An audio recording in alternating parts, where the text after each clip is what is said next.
Hi, my name is Josie Camacho, and I'm the first vice president of the Alameda County Apala chapter. And first of all, I'm grateful to be able to be part of the National Apala Convention. And I'm grateful to bring the story of some really beautiful, wonderful people to our siblings. Um, basically, who will be speaking to you will be the mother of Angelo Quinto, Cassandra, and his younger sister, 18-year-old Bella. And it's the story that needs to be told about Angelo Quinto, and how he suffered at the hands of traumatic police techniques used upon his body, which should never, ever be used on a human being. With that, I bring you the story of Angelo Quinto from his family. Hello, I'm Bella and this is Cassandra. We are the mom and sister of Angelo Quinto. So, Kuya Angelo, as I called him, was experiencing an episode of extreme paranoia on the night of December 23rd. He'd experienced it multiple times since the beginning of 2020, infrequently though, perhaps in some degree of connection to a traumatic head injury earlier in the year. We weren't patient the night that he was experiencing the paranoia, and that only exacerbated his fear. And when he became insistent on keeping us all together, locking his arms around ours, my mom and I were scared for each other. He was not violent, he'd never been violent, but we were not used to him being that afraid and feeling the need to hold us together. I became very anxious as my mom had me step into a different room, and I ended up choosing to call the police because they would arrive faster than my dad could. And there was no other option, I felt. And the officers arrived quickly. The first two officers walk into seniors training Angelo in a bear hug on the floor, chest to chest. He made no move to escape from me. I think being hugged is what he needed. Officers proceeded to ask who the call was even for because it looked like I was in control. They took him from my arms, positioned him on his stomach, and on the way down he said twice, "Please don't kill me." Then they handcuffed him. One officer crossed his legs and pushed them towards his body. The other officer put his knee on the back of Angela's neck. They had some dialogue with me during which we all acknowledged Angelo did not belong in jail because he was having a mental health crisis, but they did not check on him. I asked several times various questions to see if they would check, but they did not.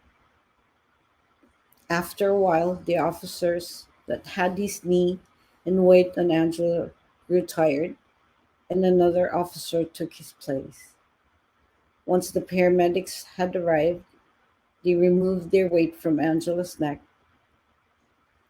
As they turned him over, he was limp, bleeding from his face and his eyes had rolled up in his head. He looked dead. They proceeded to remove the handcuffs, put him on some kind of a blanket or tarp, and move him to a gurney where they began CPR. And they took him to the hospital. The conduct of the officers was completely unnecessary and excessive. They recognized it was a mental health crisis, which requires de escalation and speaking to the person experiencing it. Um, but they mainly only spoke to my mom, and my brother was compliant, nonviolent, and able to be restrained by my mom. Uh, and the knee to neck maneuver in itself is a dangerous technique that we've seen injure and kill too many others already. So soon we were taken to the police station where we were kept for hours before we were questioned. At around 4 a.m., we were driven back to the house, but were not allowed back into the house until after 9 a.m. We were made to wait in the driveway throughout the night, along with my dad and my other brother, um, while the officers and detectives from the DA's office uh, all searched his room with a felony search warrant, and they would take turns asking the rest of the family questions about what had happened and about my brother. And during this time, the hours that we were at the police station and the hours that we were waiting in the driveway, they prevented us from speaking to my brother's doctor for as long as possible, telling us that we likely would not be able to reach him if we tried because he might be in under an assumed name.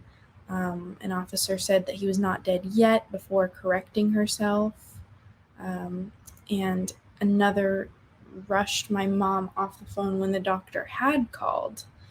And later on, the my dad was able to get in contact with the doctor, and he finally told us he was surprised that he was even alive. Um, and directly after that, another officer told my parents that that was a lie, that he had seen my brother and he was fine. So we were repeatedly misled throughout the night about his condition and just prohibited from even accessing any information about that, or denied access. That's it.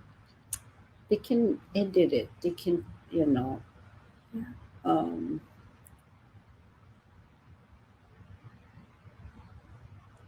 Angelo was 30 years old and he officially passed away on December 26th. However, according to the doctor, he had almost no brain activity and had only a very faint heartbeat reflex. He had no other reflexes or autonomic responses. He was kept medically alive by 16 different drugs, which kept his heart beating. But his organs were dying and much of his brain was dead. He was never able to breathe on his own since the officers had kept him under their weight. He had no gag reflexes and his eyes could not close. His eyes had to be taped shut. Yes, and for all intents and purposes, he died during the restraint, not, I mean, officially he died 2.5 days later, but we believe that he died of positional asphyxia after the officers kneeled on the back of his neck. And today we are strongly advocating that every jurisdiction bans the knee to neck restraint and others that may cause positional asphyxia, and so we have developed a an assembly bill, AB 490, with Assembly Member Mike Gibson, called the Angelo Quinto Act of 2021, that would do that. That would ban these restraints that cause positional asphyxia. We are also strongly supporting Assembly Bill 988, which provides a new number to call. It would have been something that I would have utilized in this time. It's for people who are experiencing mental health emergencies and whose family members are experiencing mental health emergencies, having trained professionals and peers attend to them instead of law enforcement. Angelo may not be with us anymore, but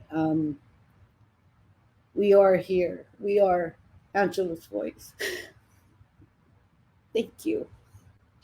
What happened next? I want to acknowledge their courage to stand up um, in light of the disparities and the lies, honestly, told to them regarding the condition of Angelo before he passed away. I also want to acknowledge that what happened next and how Apollo came into the mix is Terry Valen, who is the executive director of Filipino Community Center of San Francisco. We had been in touch since late February, early March about the Quinto family, since Antioch is in Alameda County. And since that time, they have built a very large, expansive coalition that seeks justice for Angelo Quinto and justice for all.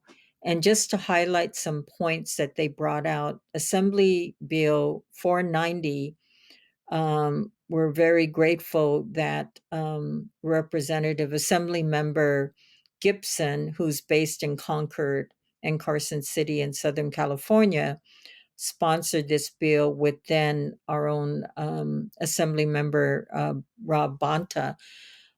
This bill was put before the legislature last year. It did not pass. And in hindsight, had it passed, Angelo may be with us today and many others. The particular piece of this legislation addresses a mandate that um, that the techniques of positional asphyxia, which is what was used on George Floyd, ending his life, not be used on any human being at all. Um, the police clearly were not what Angelo needed in a time of distress with his mental health condition, a former veteran, and loved member of his family. So we continue to pursue support. We've asked our California chapters to support and endorse a resolution from APALA that uh, demands justice by passing this bill, AB 490. It's in the Senate now. And we have this resolution also before the APALA body to get your support. But even more so, watching the family, that could have been our family, you know. We can envision our loved ones is part of the systemic institution of racism and the law enforcement arm, which is more militaristic than creating a sense of safety. So, thank you, Cassandra and Bella, for telling that heartfelt story. Thank you, Apollo's siblings, for listening. And we hope that you will take this to heart. This fight is not over. And with that, I would like to have a moment of silence in memory of Angelo Quinto and the struggle that continues for justice.